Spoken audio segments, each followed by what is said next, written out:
The Lucas Oil No. 1 well, otherwise known as Spindletop, is thought to be the discovery that marked the birth of the modern petroleum industry. Spindletop Hill is a site about 3 miles south of Beaumont, Texas in Jefferson County, and this particular well struck oil on January 10, 1901. However, this was not the beginning of oil production in this area. As far back as 1893, the Gladys City Oil, Gas, and Manufacturing Company had been drilling on this piece of property. In 1899, Anthony Lucas and Patillo Higgins, a former member of the Gladys City Oil Company, had entered into a lease to be drilling on the property. Lucas is one of the leading experts of salt dome formations, and Higgins was a former mechanic turned self-taught geologist, both of which agreed that there was probably oil on the property. In late 1899, after drilling to a depth of nearly 600 feet, the pair ran out of money and sought financing from a different group of John H. Gailey and James M. Guffey in Pennsylvania. The agreement limited the share Lucas would get from any potential profit and completely cut Higgins out. On October 27, 1900, Lucas struck oil on an adjoining property, which only increased their efforts. Through the end of 1900, the team experimented with different drilling bits and also battled the oil sands which had impacted the drilling efforts thus far. On January 10, 1901, mud began bubbling out of one of the drilling holes and roughnecks fled the platform. Afterwards, about 6 tons of drilling pipe came shooting out of the ground, followed by gas and then crude oil. The geyser flowed roughly 100 feet high until it was capped 9 days later on January 19th. The well produced around 100,000 barrels of oil per day. In September of 1901, at least 6 other wells had been struck on the Gladys Company land. This discovery transformed southeast Texas overnight. Speculators paid massive amounts for properties that just a few days earlier were thought to be worthless. The population of Beaumont rose from 10,000 to 50,000 by the end of the year, and in 1901 alone, an estimated $235 million was invested in oil in Texas. In 1902, there were more than 500 Texas corporations doing business in Beaumont. However, many would come to realize in the oil business that the boom doesn't last forever. The massive number of wells on the Spindletop field led to a rapid decline in production. After yielding 17,500,000 barrels of oil in 1902, the Spindletop wells were down to 10,000 barrels a day in 1904. Most folks thought that the field had dried up. However, this was not the end of booms for Spindletop.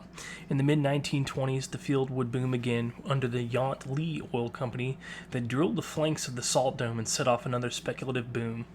In 1927, Spindletop production reached an all-time high with 21 million barrels of oil, and within 5 years, 60 million barrels of oil had been produced.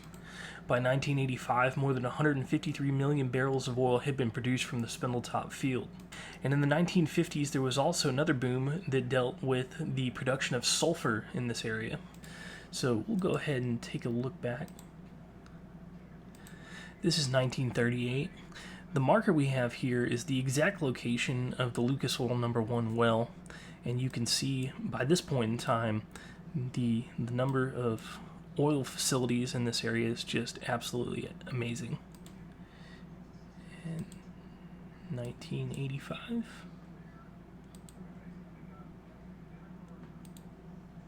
2005, 2016, and then here in 2025. Although this was an absolutely massive discovery of oil, this changed the world in many, many different ways. The discovery revolutionized the world. Untold amounts of money were invested in Texas in search of crude oil and natural gas after this. This low-cost fuel revolutionized the American transportation and other industries. This showed the world that there was a new way to power the world. This was also the beginning of the age of the wildcatter, and in less than a year, countless industries and apparatuses began switching away from coal-powered for oil. The Spindletop discovery was also credited with being a large reason for the establishment of the Houston Ship Channel, which is a center for oil transport even today. But it's how this changed everything, which is also really amazing. Prior to the Spindletop discovery, there had been different instances of crude oil production in Texas as far back as 1866 near Nacogdoches, but this would only produce about 10 barrels per day, and the operation would eventually fail due to a lack of investment. Most of the substantial oil production prior to this was located in the Northeast and was under the control of John D. Rockefeller's Standard Oil Company. But even this was very minimal compared to the Spindletop discovery. And of course, this would be the first of many discoveries in Texas. In the 1920s, the drilling efforts in the Permian Basin would begin. Unfortunately, Google only has imagery of this area going back to the mid-70s. But an absolutely massive piece of history. The land that the well site sat on is actually private property today, but there's numerous different museums in the Beaumont area which really cover this history quite well.